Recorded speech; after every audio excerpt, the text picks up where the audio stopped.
అటారీ వాఘా సరిహద్దును అధికారులు మూసివేశారు. నిన్నటితో పాకిస్తానీల వీసాల గడువు ముగిసింది. దీంతో అటు నుంచి ఇటు నుంచి అటు ప్రజలు వెళ్లిపోయారు. ఆ సమయంలో భారత్ పాక్ సరిహద్దుల్లో భావోద్వేగాలు కనిపించాయి. కేంద్రం ఆదేశాలతో పాకిస్తానీలు స్వదేశానికి రిటర్న్ అయ్యారు. మరోవైపు అక్కడ ఉన్న భారతీయులు ఇటొచ్చేశారు. ఈ సమయంలో బంధువులను, స్నేహితులను వదిలిపెట్టి వెళ్తున్నందుకు ఇరు దేశాల ప్రజలు భావోద్వేగానికి గురయ్యారు. ఏప్రిల్ 24 నుంచి 29 మధ్య పంజాబ్లోని అటారీ వాఘా సరిహద్దు నుంచి 786 మంది పాకిస్తానీలు స్వదేశానికి వెళ్లిపోయారు. అదే సమయంలో అక్కడి నుంచి 1376 మంది భారతీయులు తిరిగి ఇండియాకు వచ్చినట్లు అధికారులు తెలిపారు. భారత్లో ఉన్న పాకిస్తానీలు ఏప్రిల్ 26 లోపు దేశాన్ని వీడాలని కేంద్రం ఇటీవల ఆదేశించింది. వైద్య వీసాల కింద వచ్చిన వారికి ఈ నెల 29 వరకు గడువు ఇచ్చింది. బిజినెస్, విజిటర్, స్టూడెంట్ తదితర 12 విభాగాల్లో వీసాలున్నవారు ఏప్రిల్ 27 నాటికి వెళ్లిపోవాలని స్పష్టం చేసింది. దీంతో ఎన్నో ఏళ్లుగా భారత్లో నివసిస్తున్న పాక్ పౌరులు తమ కుటుంబాలను వదిలి స్వదేశానికి తిరిగి వెళ్తుండటంతో సరిహద్దుల వద్ద భావోద్వేగ వాతావరణం నెలకొంది.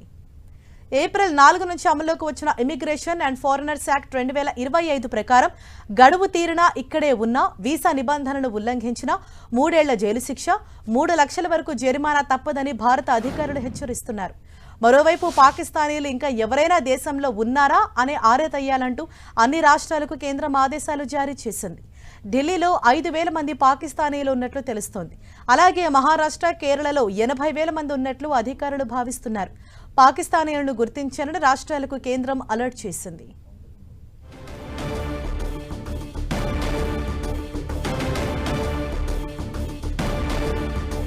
భారత్ అటారీ వాఘా సరిహద్దును మూసివేసింది. దీంతో ఇక్కడి నుంచి అటు లేకపోతే అక్కడి నుంచి ఇటు వచ్చే వారి రాకపోకలు అన్నవి పూర్తిగా ఆగిపోయాయి.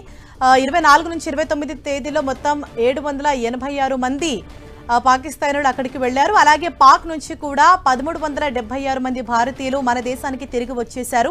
అయితే ఏదైతే వీసా గడువు ముగిసినా కూడా ఇంకా భారత్లోనే పాకిస్తానీలు ఎవరైనా ఉంటే వారిని గుర్తించేందుకు కేంద్రం చర్యలు తీసుకుంటోంది. ఇప్పటికే అన్ని రాష్ట్రాలకు సైతం అలర్ట్ జారీ చేసింది. నిన్నటితో ఈ వీసాల గడువు అన్నది ముగిసింది. అయితే భారత్లో ఇంకా పాకిస్తాన్లో ఎవరైనా ఉన్నారా అని చెప్పేసి ఆరా తీస్తోంది. ఒకవేళ ఉన్నట్లయితే వారందరికీ కూడా 3 నెలల జైలు శిక్ష, అలాగే 3 లక్షల రూపాయల జరిమానా రెండూ కూడా విధించనున్నారు. ఇప్పటికే కేరళలో 80,000 మంది, అలాగే మిగతా రాష్ట్రాల్లో కూడా కొన్ని వేల మంది పాకిస్తానీలు ఇంకా ఉన్నట్లుగా భావిస్తున్నారు. కాబట్టి వాళ్ళందరినీ కూడా త్వరితగతిన గుర్తించి భారతదేశం నుంచి తిరిగి వాళ్ళ పాకిస్తాన్ స్వదేశానికి పంపించేందుకు ఇప్పటికే అన్ని రాష్ట్రాలకు సైతం అలర్ట్ జారీ చేసింది. వాళ్ళ రాష్ట్రంలో మొత్తం ఎంతమంది పాకిస్తానీలు ఉన్నారో గుర్తించి వారందరినీ అలర్ట్ చేసి వారందరినీ తిరిగి పాకిస్తాన్కు పంపే విధంగా చర్యలు తీసుకోవాలని ఇప్పటికే కేంద్రం అన్ని రాష్ట్రాలకు ఆదేశాలు జారీ చేసింది.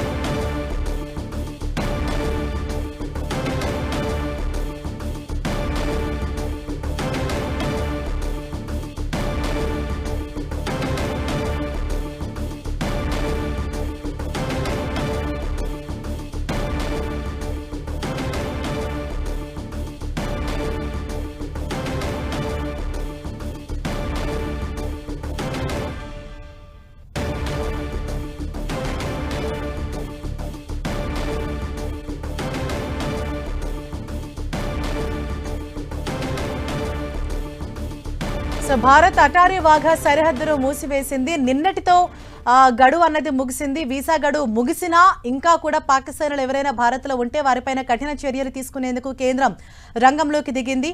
అటారీ వాఘా సరిహద్దును అధికారులు మూసివేశారు. దీంతో ఇప్పటి వరకు 786 మంది పాకిస్తానీలు స్వదేశానికి వెళ్లిపోగా పాక్ నుంచి 1376 మంది భారతీయులు ఇక్కడికి వచ్చేశారు. అయితే అయినప్పటికీ కూడా అంటే గడువు ముగిసినప్పటికీ ఇంకా దేశంలోని కొన్ని రాష్ట్రాల్లో కొన్ని వేల మంది పాకిస్తానీలు తలదాచుకున్నట్లుగా కేంద్రం గుర్తించింది. వారందరినీ కూడా వెంటనే గుర్తించి పాకిస్తాన్కు పంపించాలని చెప్పేసి అన్ని రాష్ట్రాలకు ఆదేశాలు జారీ చేసింది కేంద్రం.